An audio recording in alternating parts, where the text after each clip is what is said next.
Hello friends, आपका ध्यान किधर है? जीएस भाई सदैव सर चैनल इधर है। यदि सब्सक्राइब न किए हैं तो कर दें और साथ ही ऑल पर सिलेक्ट कर दें ताकि मेरे द्वारा बताए गए प्रश्नों का उत्तर आप तक आसानी से पहुंच सके और आप हंसते हंसते समझ सके और आपकी सफलता में बहुत बड़ी मेरी सहभागिता भी हो सके। तो आज हम लोग को पढ़ना है व्याकरण का सबसे ही कीमती या यूँ कहा जाए महत्वपूर्ण प्रश्न, वह है लिपि। यह देखने में तो छोटा है लेकिन यह एक ऐसा प्रश्न है से उच्च स्तरीय परीक्षाओं में भी लिपि से संबंधित प्रश्न आते हैं। तो आज हम जाने कि आखिर लिपि है क्या।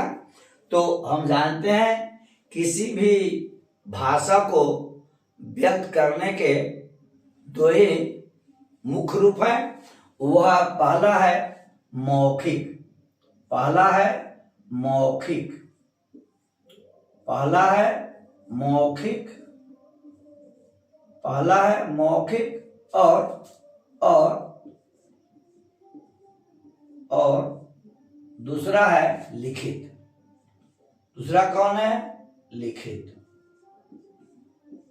लेकिन जितनी भी भाषाएं हैं, चाहे वह उर्दू हो, चाहे वह संस्कृत हो, चाहे हिंदी हो, बांग्ला हो, मराठी हो, गुजराती हो, नेपाली हो, जितनी भी भाषाएं हैं उसको व्यक्त करने के दो ही तरीके हैं। कौन है? एक है मौखिक अर्थात बोल करके और दूसरा है लिख करके।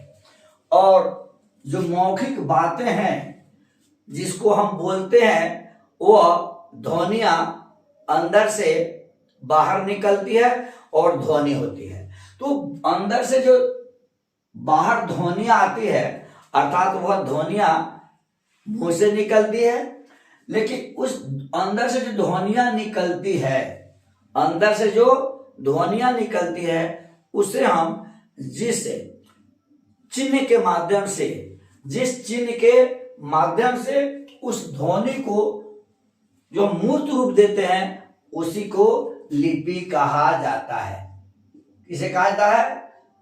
अर्थात हमारे अंदर से जो ध्वनि निकली उस ध्वनि को हमने जिस चिन्हों के माध्यम से मूर्त रूप दे दिया, जिस चिन्हों के माध्यम से हमने क्या मूर्त रूप दे दिया उसी को लिपि कहा जाता है।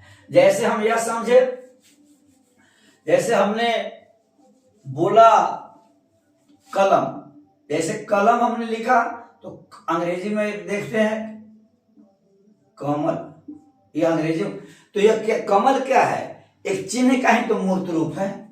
यह क्या है? एक चिन्ह का ही मूर्त रूप है। इसको हम हिंदी में ऐसे भी लिख सकते हैं, लिखते हैं कमल। तो कमल क्या है? यह भी चिन्ह का तो मूर्त रूप है। तो चिन्हों के मूर्त रूप को ही हम क्या कहते हैं? लिपि कहते हैं। मुझे यह याद करने की जरूरत है या मुझे समझ लेने की जरूरत है। जैसे मान लें एक और देते हैं थोड़ा अलग से, सीए से भी क हुआ, सीए से भी क हुआ, के से भी क हुआ, के से भी क्या हुआ? क हुआ।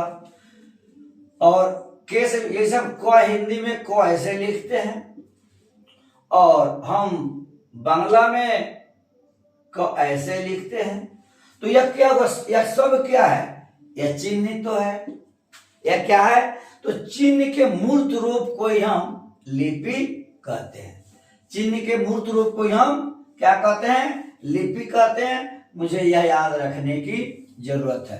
अब हम अगला जाने कि मराठी, मराठी, हिंदी, मराठी, हिंदी, संस्कृत, संस्कृत, उर्दू, नेपाली, नेपाली, मराठी, हिंदी, संस्कृत, नेपाली आदि किस में आते हैं? देवनागरी लिपि के अंतर्गत आता है। देवनागरी लिपि के अंतर्गत आता है। मुझे याद रखने की जरूरत है। किसके अंतर्गत आता है? देवनागरी लिपि के अंतर्गत आता है। और अगला है, यह इंग्लिश है। क्या है? इंग्लिश। इंग्लिश जो है यह किसके अंतर्गत आता है? रोमन लिपि के अंतर्गत आता है। किसके अंतर्गत आता है? रोमन लिपि के अंतर्गत आता है। किसका आता है? रोमन लिपि के अंतर्गत। तीसरी बात, उर्दू। उर्दू प्लस कश्मीरी। उर्दू प्लस कश्मीरी यह जो है फारसी लिपि के अंतर्गत आता है। किसके अंतर्गत आता है? फारसी लिपि के अंतर्गत आता है।